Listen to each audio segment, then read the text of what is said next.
La première fois que le dossier est sorti dans le journal Le Sursaut, le président a lu un grand titre d'ici immobilier, détournement des fonds. Il a posé la question. Le même soir, il y a eu la première conférence de presse. Quand il a posé la question, on lui a dit, ah, monsieur le président, c'est une vieille affaire. Vous savez, j'étais à mon deuxième interview quand cette information est venue me trouver. Et voilà ce que je leur ai proposé. Cette fois-ci là, on va mettre la date là, en haut à gauche. Et quand j'ai fait la conférence de presse, c'est le préfet de Toumoudi qui a pris son téléphone, qui a appelé le président de la République. Vous amusez, hein? Kokora, il pense qu'il est du RHDP. Donc moi, les informations que j'ai, il ne peut pas imaginer qui me les donne. Il a pris le préfet de Toumoudi a appelé le président de la République. Monsieur le président, vraiment ce que j'entends depuis de jeunes là qui est en train de réclamer son argent là, c'est pas bon pour le pays. Il dit, mais moi j'ai posé la question, on leur a dit, on m'a dit que c'était une vieille affaire. Il dit, non, regarde la vidéo de ce soir là, il y a une date. Et le président, avant de partir en Afrique du Sud, il leur a dit ceci. À mon retour là, je ne veux plus entendre parler de cette affaire. Et tout le monde se souvient qu'il est parti en Afrique du Sud, à une conférence, et de l'Afrique du Sud, il est rentré à Paris. Le président devait arriver samedi, quand ils nous ont convoqués à 22 h le jeudi pour nous juger. Vous savez, quand le président est arrivé, ils lui ont dit, oh, monsieur le président, c'est bon, c'est réglé.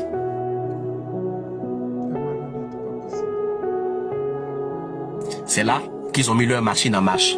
On va les condamner, on va les jeter en prison. La RTI va prendre le relais, il va informer les Ivoiriens que c'était un brouteur qu'on a attrapé. Et comme c'est les vacances judiciaires, les 1 mois avant que les gens ne reprennent, ils sont morts en prison. C'est comme ça que Tebili a été tué en prison. Newport a les photos du corps de Tebili, le premier jour qu'on l'a récupéré. Les rapports d'expertise du corps de Tebili. Mais à ce niveau-là, permettez-moi de prendre deux secondes et de parler doucement. Vous savez, le seul tort que Tebili a eu, c'est d'avoir dit, je suis allé au Qatar, à la Mecque, et j'ai rencontré des bailleurs qui veulent financer des projets en Côte d'Ivoire. Mais depuis que je suis arrivé là, je n'ai pas eu de projet aussi propre comme le tien. Est-ce que tu m'autorises à envoyer ton projet à Londres? Et moi, j'ai dit, je ne donne plus mon projet à quelqu'un parce que ça fait plus d'1 an que je fais venir des bailleurs. Les gens me disent, il y a des bailleurs ici, bailleurs par là. Personne n'a été capable de me donner les fonds pour réaliser des projets. Cependant, si tu veux que je te donne mon projet, il faut que tu me envoies un mandat. Grand frère Dosso, Parigo. À l'instant où j'étais en train de dire à Tebili Michel qu'il faut que Londres t'envoie un mandat, j'étais en train de condamner Tebili à mort. Le seul tort que Tebili a eu, c'est de dire, j'ai rencontré des gens qui veulent financer des projets immobiliers. Moi là, j'ai une imprimerie, mais je suis allé au Qatar, je suis allé à la Mecque, je suis allé à la Mecque, j'ai rencontré des gens. Le seul tort que Tebili a eu, c'est de dire qu'il a vu des projets et que les projets sont tellement bien faits qu'il va mettre ses relations en branle pour qu'on puisse trouver un financement pour réaliser les projets. Tebili est parti à la mort. On a récupéré le corps de Tebili. D'ailleurs, pour récupérer le corps de Tebili, non, c'est un prisonnier, on va l'enterrer au banco. Les avocats sont rentrés en ligne de compte. Vous n'allez pas l'enterrer. On a fait appel de la décision. Et le compromis qu'on a eu, c'est qu'ils escortent le corps jusqu'à Issia. Et le jour de l'enterrement, ils accompagnent le corps jusqu'à Namané pour l'enterrer. L'état dans lequel on a retrouvé le corps de Tebili, vous ne pouvez pas imaginer. Mais moi, quand je lis les rapports que j'ai donnés, de tout le rapport que j'ai donné à Newport, j'ai pas transféré, je pense que c'est Soulé qui doit avoir ces rapports-là, sur la mort de Tebili. Il y a une chose qui m'inquiète, c'est qu'on a une prison qui s'appelle la Maca, dont on ramasse les gens, n'importe comment on va les déposer là-dedans. La prison, à l'origine, était construite pour 8000 âmes. Aujourd'hui, il y a à peu près 16 000 personnes qui y sont. Et dans ce rapport-là, on dit que le monsieur est en train de faire un malaise. C'était pour justifier, parce que le corps qu'on a trouvé de Tebili, c'est pas un malaise qu'il a fait. Le monsieur est en train de faire un malaise et qu'ils ont appelé tous les numéros et que les gens n'ont pas décroché leur téléphone. C'est écrit noir sur blanc sur le rapport. Et moi, je m'interroge. Dosso, tu as des poulets que tu élèves dans ta cour. Tu es couché. Les poulets sont en train de faire cocorico. Ça se débat dans leur cage. Si même tu ne peux pas sortir de ta maison, ouvrir la porte de ton salon pour savoir s'il y a un renard dans ta cour, tu peux au moins allumer la lumière pour effrayer l'animal qui est venu manger tes poulets. La vie des Ivoiriens ne vaut même pas la vie d'un poulet aujourd'hui en Côte d'Ivoire. Tu peux soulever un Ivoirien, le jeter en prison, il sort mort. Puis ça va pas quelque part. Et comparativement à ça, il y a une chose que je fais un parallélisme de l'histoire. J'ai la femme du sergent là du militaire là qu'on a mis en prison, qui est sorti et on l'a remis dedans. Et sa femme, elle est partie à Sébroko, où j'étais. Moi, j'étais à Sébroko. J'étais devant le capitaine ou colonel Durand là. J'étais devant lui. Ensuite, ils m'ont envoyé devant Gourman, Enza. J'ai défendu ce que je suis en train de défendre aujourd'hui. Donc pour les gens qui pensent qu'il a fui du pays, non, j'étais à Sébroko. Moi, on m'a envoyé à Sébroko. Et puis je suis sorti de Sébroko. On m'a envoyé à la Maca par le bâtiment C. Et puis je suis sorti de là-bas. Donc il n'y a rien qui m'effraie. Cette dame-là, quand elle est venue de Sébroko, elle a dit ceci. Vous là, vous avez pris le pays. Prenez le pays. Prenez le pays. Nous là, c'est pas grave. On veut simplement respirer. Nous là, on veut vivre. Mais vous savez, la Côte d'Ivoire a fermé ses yeux. On n'a même pas donné l'oxygène qu'il fallait à cette dame-là. Et elle est morte et ils sont allés l'enterrer. Les gens n'ont plus le droit de vivre dans cette Côte d'Ivoire-là.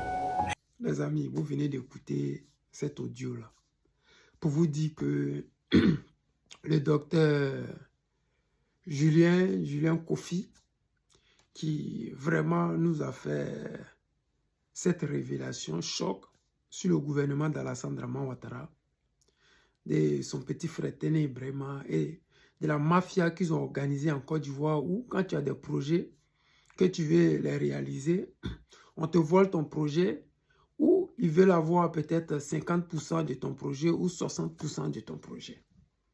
Ils ne sont pas les investisseurs, mais ils veulent seulement s'accaparer de tout ce qui est sur le territoire ivoirien. Tout ce qui peut faire gagner de l'argent à qui que ce soit, eux, ils veulent s'imprégner de ça. Ils veulent être à la base de ça. Aujourd'hui, vous voyez, dans tous les postes possibles, c'est tous des djoulas. C'est les frères, les cousins, les neveux, les tantes.